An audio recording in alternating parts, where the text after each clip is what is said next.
dan sekarang aku mau ngejelasin apa itu array dan juga string. Nah, yang pertama kita akan bahas tentang array. Nah, array itu apa sih? Array itu ibarat kayak kamu tuh ada punya sebuah locker. Nah, locker itu kalau kamu buka itu isinya ada entah itu buku, terus menghapus, terus juga pensil. Nah, ibaratnya array itu kayak yang mengelompokkan benda-benda yang kamu punya tadi nih. Atau bisa kamu bilang juga array itu adalah kumpulan nilai dengan tipe data yang sama, dan juga setiap elemen array itu di atas menggunakan indeks. Nah, indeksnya itu dimulai dari 0 kalau dalam komputer. Nah, array itu ada dua jenis nih. Ada array satu dimensi dan juga array multidimensi. Nah, array satu dimensi itu array yang hanya memiliki baris nih. Tapi kalau array yang multidimensi itu array yang punya baris dan juga kolom. Nah, kira-kira itu tuh mirip kayak matriks. Nah, caranya itu gimana sih ngedeklarasinya? Nah, yang pertama kita pastinya dulu dong mendeklarasikan tipe datanya apa dan juga nama array serta ukurannya. Contohnya, di sini aku punya array angka. Tipe datanya integer, tapi di sini aku nggak ngedeklarasiin si ukuran arraynya itu. Cuman aku langsung masukin angka-angkanya nih.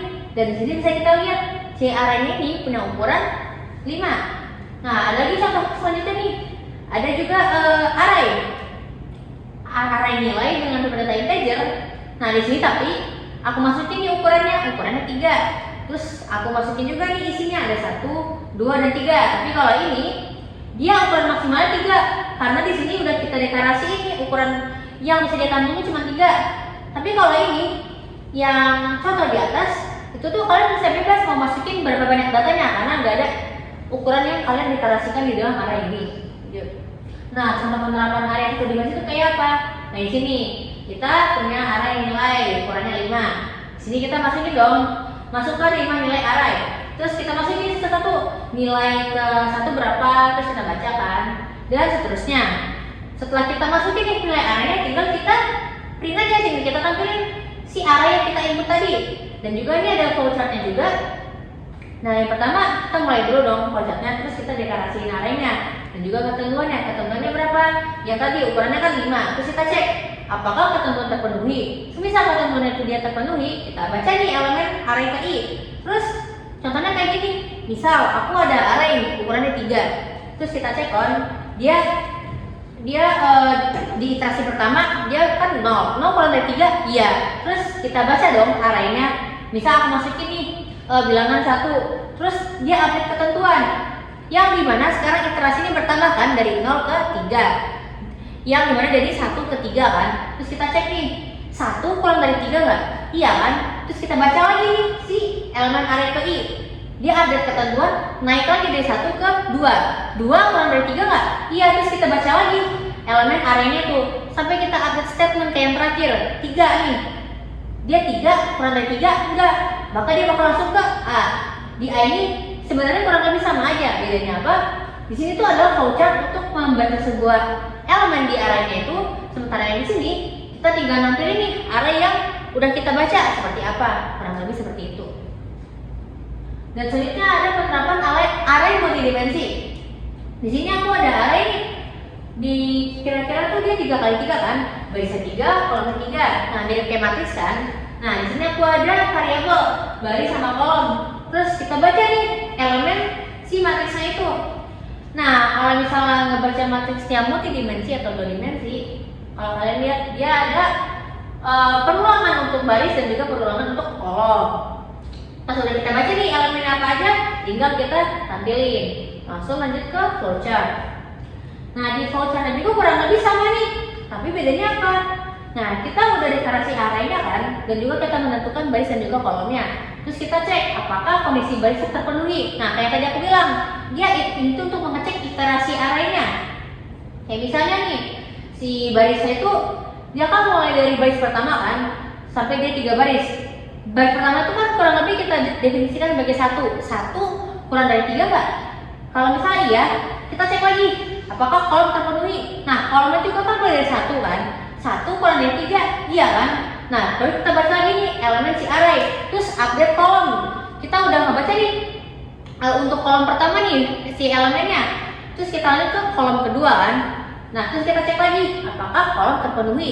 Semisal dia terpenuhi, kita baca lagi dan seterusnya sampai kolomnya itu habis. Terus lanjut lagi untuk baris selanjutnya, baris kedua kan. Kita cek lagi si 2 kurang dari 3 kan?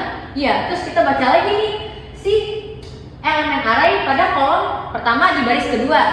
Ya kayak biasa, dia cek dulu kan apakah kolom terpenuhi, terus kita baca kalau misalnya dia terpenuhi dan update kolom dan seterusnya sampai dia udah memenuhi kondisi apapun lagi. Semisal aku ada case, kita udah membaca si elemen array dari baris pertama sama baris kedua sama baris ketiga, terus kita cek dong apakah baris terpenuhi. Kan dia udah pasti kita mau nge-input nih array untuk baris keempat kan melebihi ketentuan kan, otomatis dia bakal langsung ke A ini buat apa? Kayak tadi aku bilang, ini buat si flowchart untuk membaca sebuah elemen array, ini buat menampilkan si elemen array tersebut. Kurang lebih seperti itu. Nah, selanjutnya kita akan masuk ke penggunaan string. Nah, string itu apa sih? String itu array of character atau kumpulan karakter. Yang dimana string ini juga termasuk array kan, yang diakhiri dengan karakter 0 atau /0. Nah, karakter 0 sendiri itu penanda akhir dari satu string. Misal dunia. Nah, dunia DUNIA. Nah, sebenarnya tuh di belakang kata A itu dia ada karakter 0. Cuman nggak bisa kita lihat kan. Nah, karakter 0 itu adalah penanda akhir dari string dan sangat penting. Nah, kalau kalian bisa mau memanipulasi string atau mengotak-atik string, itu ada library-nya tersendiri. Namanya apa? String.h. Nah, kira-kira buat ngedeklarasi string itu kayak gimana sih kak? Nah, kayak gini contohnya.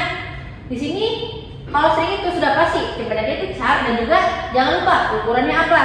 Contohnya, di sini aku punya string nih, nama 1, ukurannya 20 dengan tipe-tipe char.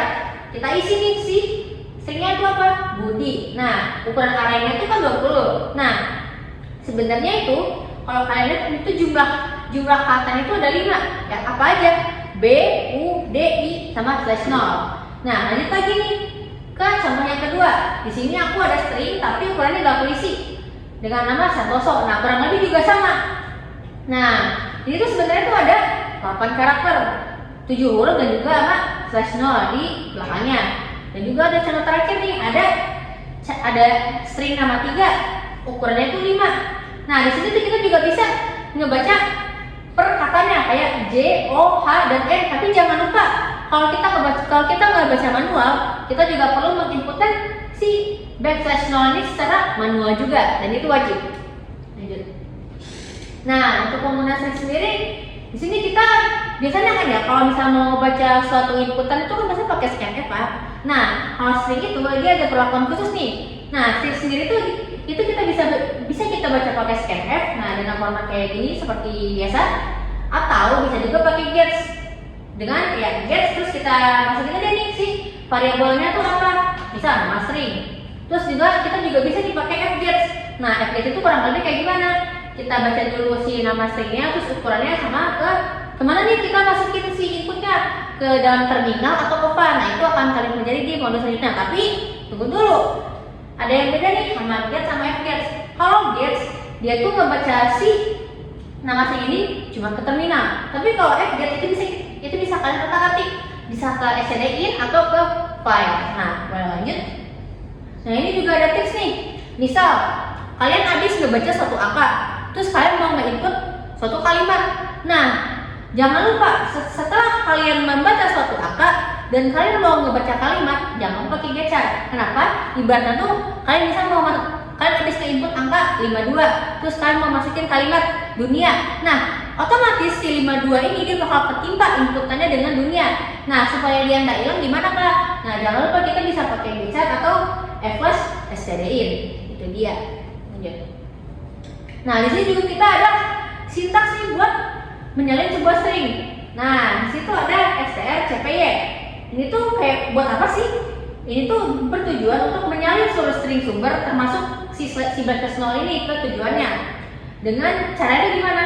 Kita ada 2 parameter yaitu tujuannya kemana dan juga asalnya dari mana. Nah, di sini juga ada string copy strncpy. Ini juga sama kayak strcpy yang di atas, tapi bedanya kalau itu dia cuma menyalin karakternya doang. Tapi kalau strcpy yang ini dia menyalin satu kalimat yang penuh. Itu dia contoh atau perbedaannya. Nah, lanjut. Nah, yang selanjutnya tuh ada menggabungkan string. Kurang lebih juga sama. Ini juga ada menggabungkan ini kayak dikat aja deh. sorry. Nah, selanjutnya ada array abstrak. Misal nih, kalian itu ada banyak data nih. Misal aku punya lobster itu kan dia ada nama sama umurnya kan. Nah, misal aku udah 5 lobster yang mencakup nama dan umur, itu kan banyak banget kan. Nah, buat mengelompokkan itu pakai apa? Pakai array abstrak. Nah, caranya tuh kayak gimana sih kak? Misalnya ini aku ada contoh nih. Di sini aku ada struct, ada nama sama nilai. Nah, nama sama nilai ini aku wakili dengan array pelajar. Terus kita isi nih. Pelajar pertama siapa? Nama sama nilainya. Terus jangan lupa, nih di sini kan ada sedikit kan si nama itu kan string. Kita udah baca. Terus kita mau nggak baca si angkanya tuh si nilainya itu.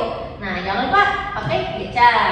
Nah cara buat manggil si struct itu kayak gimana? Yang pertama kalian panggil dulu si atau kalian bisa panggil tuh kayak ibarat ketuanya lah, tapi sama pelajar dengan ukuran i. Terus baru kita panggil anggotanya siapa? Nama. Ini juga sama nih nilai. Kita panggil dulu ketuanya siapa, baru kita panggil si anggotanya siapa? Nilai. Nah, baru kita bisa menampilkan data si pelajar itu apa aja dari pelajar pertama hingga terakhir. Nah, mungkin sekian segitu aja dari aku. Mohon maaf bila ada kekurangan kata. Terima kasih.